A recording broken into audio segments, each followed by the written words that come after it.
Legado financiero del apóstol San Pablo. Una vez cubierto el tema del trabajo como fuente de ingresos, seguimos con el segundo vídeo de trabajo y salario. Salario, fruto del trabajo. El salario, una parte intrínseca del trabajo. El salario es el fruto del trabajo y por lo tanto es una parte intrínseca del trabajo.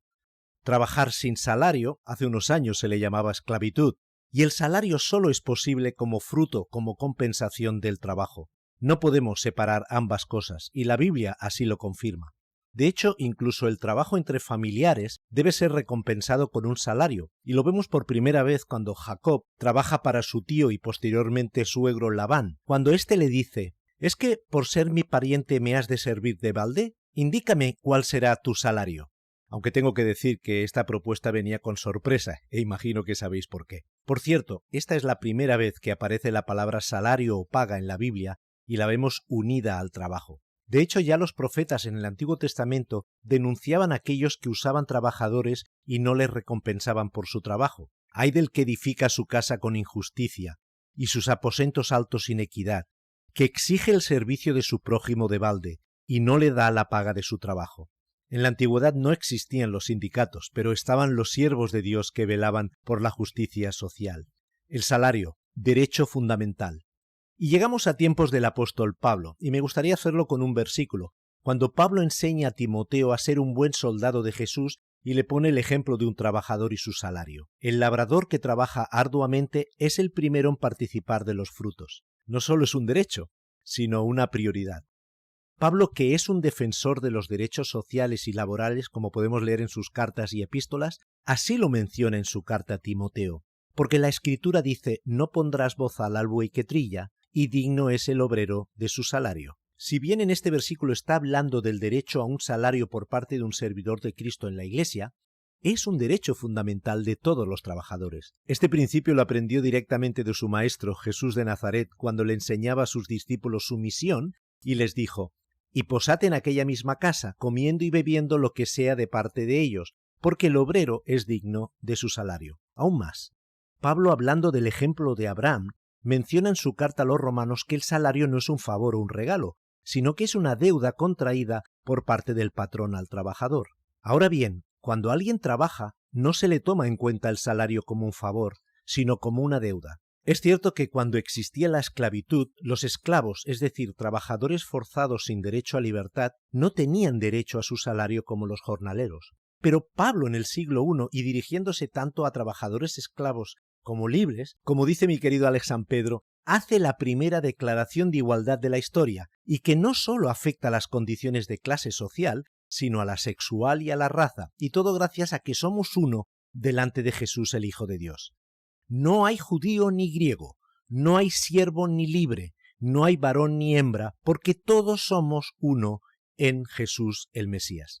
Pablo, siendo coherente con esta declaración, interviene a favor de un esclavo, Onésimo, delante de su amo Filemón, y le pide que ya no lo trate como esclavo, sino como hermano amado, para que lo recibieras por completo para siempre, no ya como siervo, sino más que siervo, como hermano amado. El salario también es un derecho fundamental para aquellos que trabajan sirviendo a la Iglesia, y como vimos en el pasado blog, Pablo es un defensor a ultranza de este derecho por parte de aquellos discípulos que dedicaron su vida a un proyecto tan hermoso y a la vez tan peligroso como fue en aquellos años la expansión del Evangelio. Si otros tienen derecho a este sustento de parte vuestra, ¿no lo tendremos aún más nosotros? Así también el Señor ha ordenado que quienes predican el Evangelio vivan de este ministerio. Salario equitativo. La esclavitud, como hemos hablado anteriormente, era una forma de vida aceptada socialmente y desde luego Pablo no podía cambiar este hecho. Aun y así, en sus epístolas insta a los patrones a ser justos y equitativos con sus siervos o esclavos. Señores, dad a vuestros siervos lo justo y lo equitativo, sabiendo que también tenéis un Señor en el cielo. En este pasaje vemos que no solo es un derecho fundamental y básico, sino que además debe ser justa y equitativa. Y cuando habla de justa no se refiere a escasa, sino a equitativa, es decir, que se corresponda con el trabajo desempeñado. El apóstol Jacobo o Santiago hace una denuncia de las injusticias que cometían los patrones en aquella época. He aquí clama el jornal retenido por vosotros de los obreros que segaron vuestras tierras. El clamor de los segadores ha llegado a oídos del Señor de los ejércitos. Tenemos el ejemplo de su hermano Jesús, que en sus parábolas y más concretamente en la parábola de los talentos o monedas, premia a los mayordomos que fueron fieles incrementando el capital de la inversión inicial, y Jesús hace un reparto de beneficios con ellos. Muchas empresas ofrecen salarios fijos en función del trabajo y responsabilidad desempeñada, pero también reparten parte de los beneficios entre los empleados. Gracias a las reivindicaciones laborales, hoy día tenemos regulaciones que definen al menos el salario mínimo interprofesional. Algo más que un salario. Es verdad que en muchos empleos, además de recibir un salario, recibimos algunos otros beneficios que pueden hacer que nos decantemos por un trabajo u otro, desde programas de formación, ayudas a la familia, flexibilidad laboral, etc. Pero de lo que hablamos en este apartado, tal como apuntamos en el blog anterior cuando hablábamos de la bendición del trabajo, son muchos los beneficios que obtenemos del trabajo y del salario, además de los expresados anteriormente. Somos bienaventurados. El salmista nos dice que cuán bienaventurado es el que teme a Yahvé y anda en sus caminos. Cuando comas del duro trabajo de tus manos, serás bienaventurado y te irá bien. No somos bienaventurados solo por vivir de nuestro salario, sino por vivir una vida de reverencia y honra a Dios. Y cuando además trabajamos honradamente de nuestro salario, entonces Dios nos prosperará. No podemos separar el temor a Dios de nuestro desempeño. El texto sigue diciendo que en otras áreas de nuestra vida también tendremos prosperidad. Me gustaría añadir que una forma de obediencia y reverencia a Dios es seguir sus principios en cuanto a la gestión de las finanzas, al uso del salario, y que puede repercutir en prosperidad o en pobreza. Pero de ello hablaremos en otras series, o puedes hacerlo a través del curso Tu dinero cuenta de Compás, que compartimos de D3E en España. Dios promete proveernos. Salomón lo dijo en su reflexión de vida en forma del libro Eclesiastés. No hay, pues, mejor cosa para el hombre que comer y beber y hacer que su alma vea lo bueno de su trabajo, y he visto que esto proviene de la mano de Dios.